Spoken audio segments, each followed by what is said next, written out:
Hi friends, welcome to Insigniya. I'm Santosh. Today's topic is simple future. So I decided to tell this in English first and then Malayalam. So you can get an opportunity to listen the same thing in English and Malayalam. I felt that it will be better to explain in English and Malayalam. So simple future. Before I explain about simple future, you have to understand what is future. What is future tense? So future tense means something is going to happen after now. Now means this present moment. Something is going to happen after next moment. Otherwise, next 20 years also part of future tense. So we will learn what is simple future. We need to learn what is the format of simple future. The format of simple future is subject plus will or shall plus verb first form. Okay, this is the format of simple future. So here there is two options, will or shall.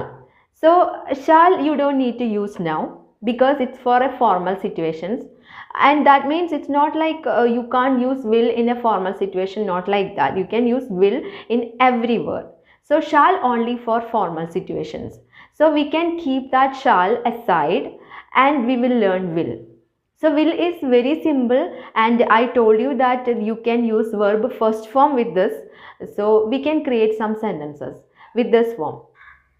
നമ്മൾ ഒന്ന് രണ്ട് കാര്യങ്ങൾ ഇംഗ്ലീഷിൽ പറഞ്ഞിട്ടുണ്ടായിരുന്നു. വളരെ കുഞ്ഞു വേർഡ്സാണ് ഉപയോഗിച്ചിട്ടുണ്ടായിരുന്നത്. എല്ലാവർക്കും മനസ്സിലായിട്ടുണ്ടാവും. എങ്കിലും ഞാനൊന്ന് അതിനെ ഒന്ന് മലയാളത്തിലേക്ക് പറഞ്ഞതിന് ശേഷം ഈ സിമ്പിൾ ഫ്യൂച്ചറിലുള്ള സെൻറ്റൻസുകൾ പറയാം കേട്ടോ. അതായത് സിമ്പിൾ ഫ്യൂച്ചർ എന്ന് വെച്ചിട്ടുണ്ടെങ്കിൽ, അല്ലെങ്കിൽ നമുക്ക് ഫ്യൂച്ചർ ടെൻസിനെ കുറിച്ചായിരുന്നു ആദ്യം പറഞ്ഞത്.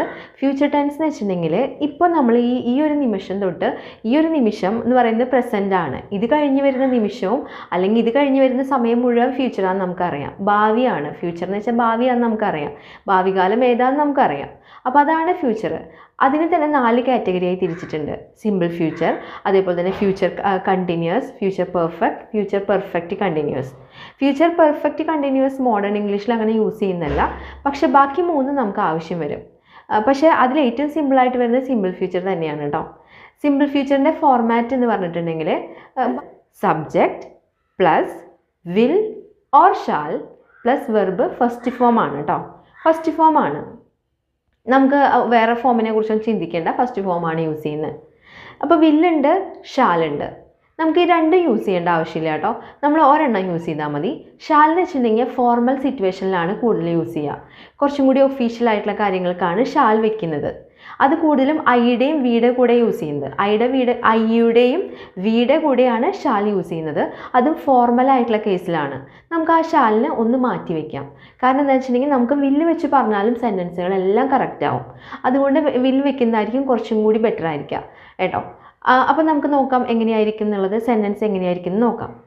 ഇപ്പം നമുക്ക് പറയണം, ഒരാൾ ഞാൻ പോകും എന്ന് പറയണം. ഞാൻ പോകും ഇത്രേ പറയണ്ടോ, ഐ വിൽ ഗോ. ഫ്യൂച്ചർ എന്ന് കേട്ട് കഴിഞ്ഞാൽ വില്ലില്ലാതെ ഒരു സെൻറ്റൻസും ക്രിയേറ്റ് ചെയ്യില്ല. ഫ്യൂച്ചറിലെ എല്ലാ സെൻറ്റൻസും വില്ല് അല്ലെങ്കിൽ ഷാലിലാണ് യൂസ് ചെയ്യുക. ഞാൻ പറഞ്ഞു ഷാൽ വെച്ച് ക്രിയേറ്റ് ചെയ്യേണ്ട. ഇപ്പോൾ നമുക്കെല്ലാം വില്ലിൽ പറയാം, കാരണം നമ്മളിപ്പോൾ പഠിച്ചു വരുന്നല്ലേ ഉള്ളൂ. അത് കഴിഞ്ഞിട്ട് കൂടുതൽ അഡ്വാൻസ്ഡ് ആയിട്ടുള്ളതിലേക്കൊക്കെ പോകുമ്പോൾ നമുക്ക് വളരെ ഡീറ്റെയിൽ ആയിട്ടുള്ള കാര്യങ്ങൾ മനസ്സിലാക്കി ഉപയോഗിക്കാം കേട്ടോ. ഇനി നമ്മൾ പറഞ്ഞത് ഞാൻ പോകും എന്നാണ്. ഇനി ഞാൻ പറയുന്നത് ഞാൻ പഠിക്കും. ഞാൻ പഠിക്കും എന്നാണ്, ഞാൻ പഠിച്ചിട്ടില്ല, ഞാൻ പഠിക്കും എന്നാണ് എനിക്ക് പറയേണ്ടത്. I will study. ഞാൻ എക്സാം എഴുതും. I will write N exam. ഞാൻ എക്സാം എഴുതും. ഞാൻ ചോദിക്കും. I will ask. ഞാൻ കൊടുക്കും.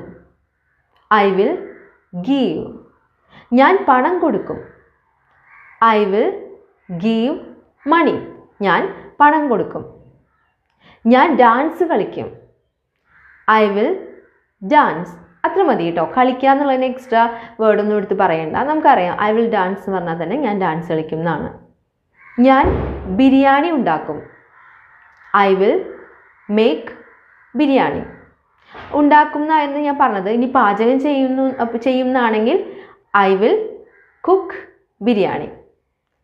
ഞാൻ അവളെ കാണും. I will see her. ഞാൻ ഫിലിം കാണും. അപ്പോൾ ഫിലിമൊക്കെ ആകുമ്പോൾ വാച്ചാണ് കേട്ടോ നല്ലത്. കുറേ നേരം ഇരുന്ന് നോക്കല്ലേ നമ്മൾ. I will watch A film. ഞാൻ ഓഫീസിലേക്ക് പോകും. I will go to office. ഞാൻ നാളെ ഓഫീസിലേക്ക് പോകും. I will go to office tomorrow. ഈ ടുമാറോ യെസ്റ്റർഡേ ഒക്കെ വെക്കുമ്പോൾ അതിൻ്റെ കൂടെ അല്ലെങ്കിൽ ലാസ്റ്റ് വീക്ക് ലാസ്റ്റ് മന്ത് ഒക്കെ വെക്കുമ്പോഴൊന്നും അതിൻ്റെ കൂടെ ഒരു പ്രിപ്പോസിഷൻ്റെ ആവശ്യമില്ല. ഇന്നോ ഓണോ അറ്റോ ഓഫോ അങ്ങനെ ഒന്നും വെക്കണ്ട കേട്ടോ. ഡയറക്റ്റ് വെച്ച് കൊടുത്താൽ മതിയാവും.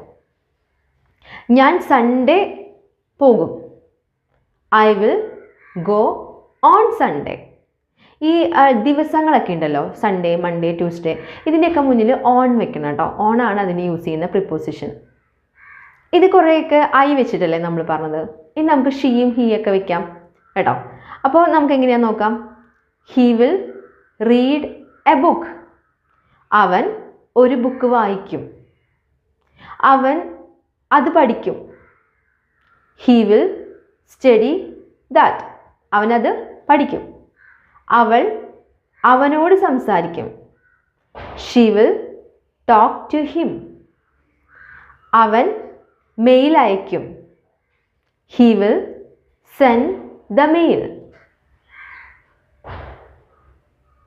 അവൾ അവിടേക്ക് പോകും. She will go there. അവൾ ചായ ഉണ്ടാക്കും. She will make tea. അവൾ പണം നൽകും. She will give money. അവൾ വാട്ടർ ബിൽ അടയ്ക്കും. She will pay the water bill. ഇത്രയേ ഉള്ളൂ കേട്ടോ. ഏതാണെങ്കിലും ഏത് സബ്ജക്റ്റ് ആണെങ്കിലും വില്ലായിക്കോട്ടെ, നമുക്കിപ്പോൾ നൗൺ ആയാലും പ്രൊനൗൺ ആയാലും ഒക്കെത്തിന് നമുക്ക് ഈ വില്ലനെ വെക്കാം. ഞാൻ നൗൺ പ്രൊനൗൺ എന്ന് പറഞ്ഞപ്പോൾ ഒന്നും വിചാരിക്കേണ്ട. നമുക്കിപ്പോൾ ഹിയോ ഷിയോ ദേയോ ഇറ്റോ എന്തായിക്കോട്ടെ എല്ലാത്തിൻ്റെ കൂടെ നമുക്ക് വില്ല് വെച്ചിട്ട് നമുക്ക് സെൻറ്റൻസ് ഉണ്ടാക്കാൻ പറ്റും കേട്ടോ. Future sentence. ഇതിൻ്റെ ക്വസ്റ്റ്യൻസ് ഉണ്ട്, നമുക്ക് അടുത്ത ദിവസം ചെയ്യാം. ഏറ്റവും വളരെ സിമ്പിളായിട്ടുള്ള ഒരു ടെൻസുകളുടെ ഭാഗമായിട്ട് വരുന്നതാണ് സിമ്പിൾ ഫ്യൂച്ചർ. എല്ലാ വേർഡുകളും നമുക്കറിയുന്ന ഓരോ വേർഡ് അതിൻ്റെ കൂടെ ആഡ് ചെയ്തിട്ട് നമുക്ക് ഈ സെൻറ്റൻസുകൾ ഒന്ന് ക്രിയേറ്റ് ചെയ്യാം. നമുക്ക് ആദ്യം ഐ വിൽ സ്റ്റഡി പറഞ്ഞു വെച്ചാൽ I will study English, I will study English tomorrow എന്നൊക്കെ പറഞ്ഞിട്ട് കുറച്ചും കൂടി വലുതാക്കിയിട്ട് വരാം. അപ്പോൾ അങ്ങനെ ചെയ്യുമ്പോൾ നമുക്ക് വലിയ സെൻറ്റൻസുകൾ ഉണ്ടാക്കാൻ എളുപ്പമുണ്ടാവും. ആദ്യം ഏത് ഫോമും പഠിക്കുമ്പോഴും ചെറിയ സെൻറ്റൻസുകൾ പ്രാക്ടീസ് ചെയ്യുക. ചെറിയ സെൻറ്റൻസുകൾ കംഫർട്ടബിൾ ആയതിനു ശേഷം മാത്രം വലിയ സെൻറ്റൻസിലേക്ക് കൂടുതൽ കാര്യങ്ങളൊക്കെ ആഡ് ചെയ്തിട്ട് നോക്കുക കേട്ടോ. ഈ ടുമാറോ യെസ്റ്റർഡേ അല്ലെങ്കിൽ അങ്ങനെ എന്തെങ്കിലുമൊക്കെ വെക്കേണ്ടി വരില്ലേ. ഇപ്പോൾ നമ്മുടെ ഫ്യൂച്ചറാണ്, നമുക്ക് ടുമാറോ ഇനി വരുള്ളൂ. അങ്ങനെയൊക്കെ വെക്കുമ്പോൾ അത് ലാസ്റ്റത്തിലേക്ക് നീക്കി വെക്കുക കേട്ടോ. ഇടയിലൊന്നും കയറ്റാതെ ലാസ്റ്റായിട്ട് വെക്കാൻ നോക്കുക കേട്ടോ. അപ്പോൾ നന്നായി പ്രാക്ടീസ് ചെയ്യുക.